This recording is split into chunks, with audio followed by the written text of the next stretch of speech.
প্রথম প্রশ্ন, সাদা স্রাব কি নাপাক? কাপড়ে লাগলে কি নাপাক হয়ে যাবে?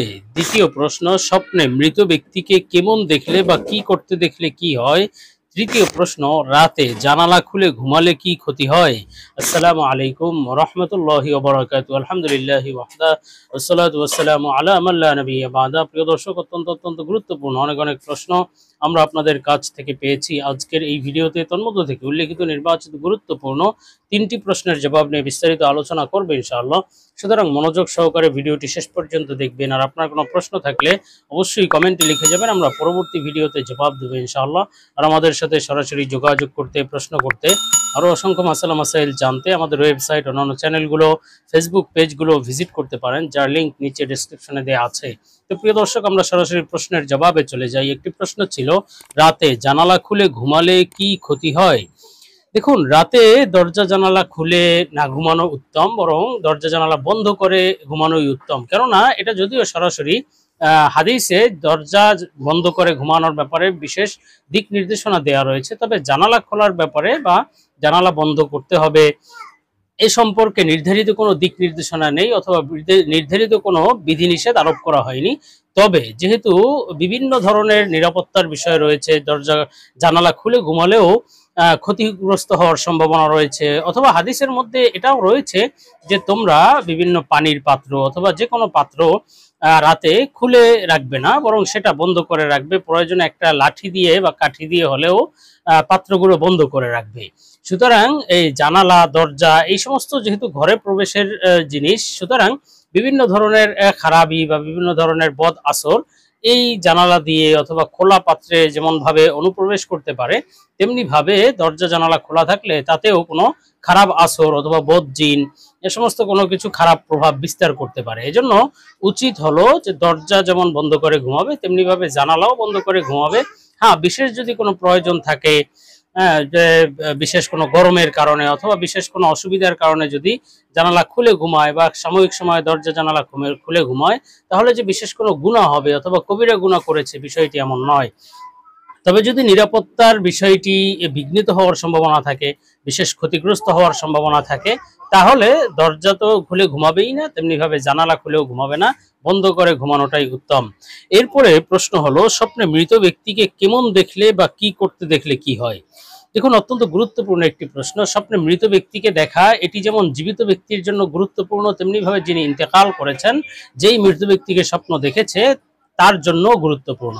কেননা এটি কখনো কখনো ওই মৃত ব্যক্তির জন্য বার্তা হয়ে থাকে বিভিন্ন ধরনের, যে সে কবরে বা পরকালে কেমন আছেন, অথবা তার জন্য কি করণীয়, আত্মীয় স্বজনের জন্য আছে কিনা, এ সম্পর্কে বিভিন্ন বার্তা দেওয়া হয়ে থাকে। সুতরাং স্বপ্নে মৃত ব্যক্তিকে দেখা বা কেমন দেখলে কোন ব্যাখ্যা হবে এ সম্পর্কে আমরা আলোচনা করব নির্ভরযোগ্য স্বপ্নের ব্যাখ্যার কিতাব আল্লামা ইমাম মোহাম্মদ ইবনে সিরিন রহমতুল্লাহ আলাইহির তাবির রুইয়া কিতাব থেকে।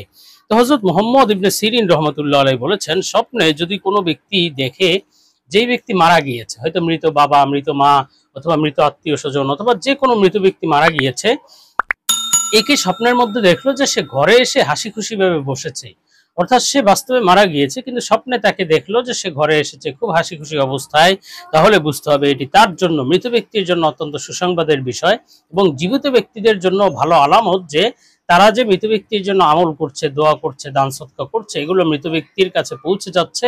এই কারণে মৃত ব্যক্তি দুনিয়াবাসীর উপর খুশি এবং আল্লাহ তাআলাও তার সাথে ভালো আচরণ করছেন এবং তাকে আল্লাহ তাআলা হয়তো মাফ করে দিবেন ইনশাআল্লাহ।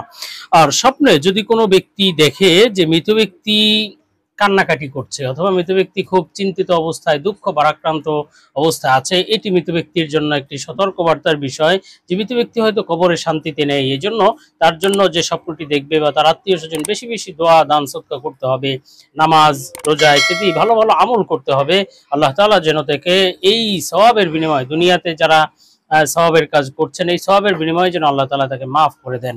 আর স্বপ্নে যদি কোনো ব্যক্তি দেখে যে মৃত ব্যক্তিকে কেউ স্বপ্নের মধ্যে জিজ্ঞাসা করেছে যে আপনি কি মারা গিয়েছেন, কিন্তু সে বলল যে না, আমি জীবিত আছি, স্বপ্নের মধ্যে কথা সে বলল, তাহলে বুঝতে হবে যে এটি আল্লাহ তাআলার সন্তুষ্টির লক্ষণ।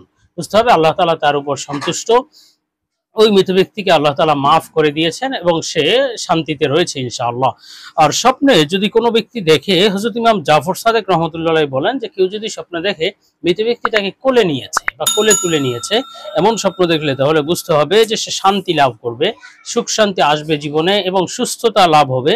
অর্থাৎ সে যদি অসুস্থ থাকে এবং এই অসুস্থ অবস্থায় যদি এই স্বপ্ন দেখে যে মৃত ব্যক্তি তাকে কোলে নিয়েছে, বুঝতে হবে শীঘ্রই আল্লাহ তাআলা তাকে সুস্থ করে দিবেন ইনশাআল্লাহ এবং সে সৌভাগ্য লাভ করবে। আল্লাহ তাআলা শীঘ্রই তাকে সৌভাগ্য দিবেন এবং প্রচুর সম্পদ সে লাভ করতে পারবে ইনশাআল্লাহ, আল্লাহ তাকে সম্পদ দান করবেন। আর স্বপ্নে যদি কোনো ব্যক্তি মৃত আত্মীয় স্বজনকে দেখে, মৃত পিতা মাতা, দাদা দাদি, নানা নানি অথবা যে কোনো আত্মীয় স্বজনকে যদি স্বাভাবিক অবস্থায় দেখে, তাহলে বুঝতে হবে যে মৃত ব্যক্তি তার কাছে দোয়া দান সৎকার প্রত্যাশী, অর্থাৎ মৃত ব্যক্তি চাচ্ছে সেজন্য দান সৎকার করে, মৃত ব্যক্তি এটি কবরে তার জন্য কাজে আসবে। এজন্য ওয়ারিসদের জন্য উচিত বা আত্মীয় স্বজনের জন্য উচিত এই মৃত ব্যক্তির জন্য বেশি বেশি আমল করা, দোয়া করা, দান সৎকার করা। আর স্বপ্নে যদি কোনো ব্যক্তি মৃত ব্যক্তিকে চিন্তিত এবং বিমর্ষ দেখে, তাহলে বুঝতে হবে যে এটি নিজের মৃত ব্যক্তির জন্য যেমন সতর্কবার্তা যে তার সওয়াবের প্রয়োজন রয়েছে, তেমনি জীবিত ব্যক্তির জন্য সতর্কবার্তা যে পরিবারে আয় উন্নতি হবে না অথবা পরিবারের কোনো খারাপ অবস্থা হতে পারে। আর যদি মৃত ব্যক্তিকে হাসি খুশি অবস্থায় দেখে, মৃত আত্মীয় স্বজনকে হাসি খুশি অবস্থায় দেখলে বুঝতে হবে যে তার পরিবারের উন্নতি হবে, আয় উন্নতি বৃদ্ধি পাবে ইনশাআল্লাহ।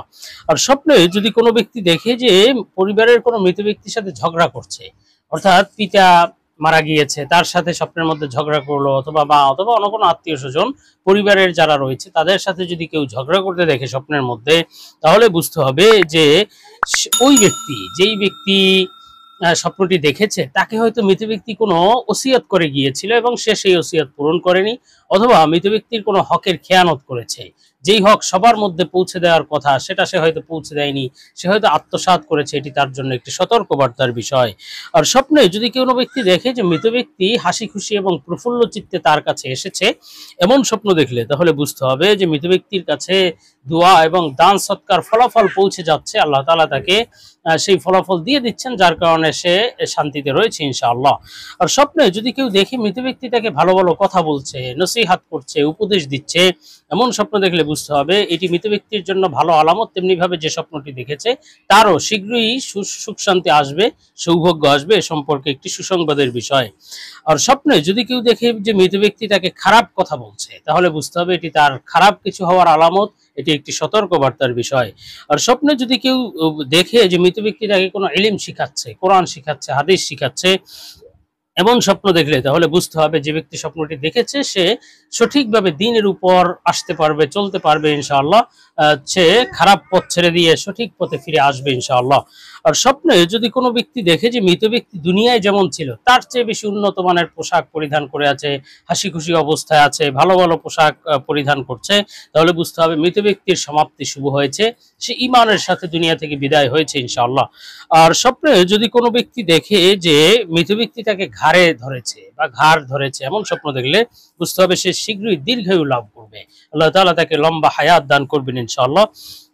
আর স্বপ্নে যদি দেখে যে মৃত ব্যক্তি তাকে মনোযোগ সহ কথা বলতে দেখলো, তার সাথে খুব মনোযোগের সাথে গুরুত্বপূর্ণ কোনো বিষয় নিয়ে আলাপ আলোচনা করছে, এমন স্বপ্ন দেখলে তাহলে বুঝতে হবে যে মৃত ব্যক্তির জন্য সে বেশি বেশি দোয়া করবে, দান সৎকার করবে এবং মৃত ব্যক্তির জন্য এটা ফায়দা দিবে ইনশাআল্লাহ। আর স্বপ্নে যদি কোনো ব্যক্তি মৃত ব্যক্তিকে চিন্তিত, বিমর্ষ, কান্নাকাটি করতে অথবা খুবই মলিন অবস্থায় দেখে অথবা বিশেষ খারাপ অবস্থায় দেখে, তাহলে বুঝতে হবে মৃত ব্যক্তি গুনাহগার ছিল, যার কারণে সে পরকালে এর জন্য ভুগতে হচ্ছে, এজন্য তার জন্য বেশি বেশি দোয়া দান সৎকার করা উচিত। আর স্বপ্নে যদি কেউ দেখে মৃত ব্যক্তি হাসছে, হাসার পরে আবার কেঁদে দিয়েছে, এমন স্বপ্ন দেখলে তাহলে বুঝতে হবে ওই মৃত ব্যক্তি মুসলমান অবস্থায় মরতে পারেনি, ঈমান নিয়ে মরতে পারেনি, এটিও বড় সতর্কবার্তার বিষয়, তার জন্য আল্লাহ তাআলার কাছে বেশি বেশি দোয়া করা চাই। আর স্বপ্নে যদি কোনো ব্যক্তি দেখে মৃত ব্যক্তি খুব কালো কুৎসিত অবস্থায় আছে, খুব দুরবস্থা বুঝতে হবে যে মৃত ব্যক্তি কুফরিতে মৃত্যুবরণ করেছে, সে হয়তো কাফের হয়ে, বেঈমান হয়ে মারা গিয়েছে, আল্লাহ তাআলা আমাদের সবাইকে হেফাজত করেন। আর স্বপ্নে যদি কোনো ব্যক্তি দেখে যে মৃত ব্যক্তি খুব অসহায় বসে আছে অথবা খুব অসহায় অবস্থায় আছে, গায়ে কোনো পোশাক নেই, ছেঁড়া ফাটা পোশাক, এমন অসহায় অবস্থায় দেখলে বুঝতে হবে মৃত ব্যক্তির অবস্থা খুবই খারাপ, এজন্য তার জন্য বেশি বেশি দোয়া দান সদকা করা উচিত। আর স্বপ্নে যদি মৃত ব্যক্তিকে কেউ নামাজ পড়তে দেখে, তাহলে বুঝতে হবে যে আল্লাহ তাআলা তাকে সত্যি আনুগত্যের মাধ্যমে আল্লাহ তাআলার দ্বীনের উপর চলার তৌফিক দিয়েছিলেন এবং সে সেটা পালন করেছে এবং সে শীঘ্রই আল্লাহ তাআলা তাকে মাফ করে দিবেন। আল্লাহ তাআলা তার উপর সন্তুষ্ট ইনশাআল্লাহ। স্বপ্নে যদি কোনো ব্যক্তি দেখে যে মৃত ব্যক্তি জীবিত অবস্থায় যেই জায়গায় নামাজ পড়তো সে জায়গায় সে নামাজ পড়ছে, তাহলে বুঝতে হবে যে মৃত ব্যক্তির সে দিন সঠিকভাবে পালন করেছে এবং তার সমাপ্তিও শুভ হয়েছে। সে আল্লাহ তাআলার প্রিয় বান্দা হিসেবে কবুল হয়েছে ইনশাআল্লাহ। তো যাই হোক, আমরা পরবর্তী প্রশ্নে চলে যাই। প্রশ্ন ছিল, সাদা স্রাব কি নাপাক? কাপড়ে লাগলে নাপাক হয়ে যাবে? দেখুন, সাদা স্রাব এটি একটি নাপাক বস্তু, কেননা এটা যে সমস্ত জিনিস মানুষের প্রস্রাব বা পায়খানার রাস্তা দিয়ে বের হয় সেগুলো নাপাক এবং সেগুলো বের হলে অজুও ভঙ্গ হয়ে যায়। এই জন্য সাদা স্রাব ও তন্মধ্য থেকে একটি নাপাক বস্তু। এজন্য এটা যদি কাপড়ে লেগে যায় তাহলে অবশ্যই আপনার কাপড় ধুয়েই নামাজ পড়তে হবে, কেননা নাপাক জিনিস নিয়ে নামাজ পড়লে হয় না। তবে হ্যাঁ, যদি একেবারে সামান্য লাগে, এটি যেহেতু নাজাসাতে গলেই যায়, 1 দিরহামের কম যদি লাগে, হ্যাঁ, 5 টাকার পয়সা পরিমাণ 1 দিরহাম বলা হয়, অথবা হাতের যে মধ্যমাংশ আছে হাতের তালুর, এর চেয়ে কম পরিমাণ লাগলে তাহলে সেটা নিয়ে নামাজ হবে, কিন্তু ইচ্ছাকৃত এই পরিমাণ নাপাক নিয়েও নামাজ পড়া মাকরুহ। এজন্য কোনো অন্য পবিত্র কাপড় থাকলে অথবা এই কাপড়ই পবিত্র করে নামাজ পড়া সম্ভব হলে অবশ্যই সামান্যতম নাপাক নিয়েও নামাজ পড়বে না।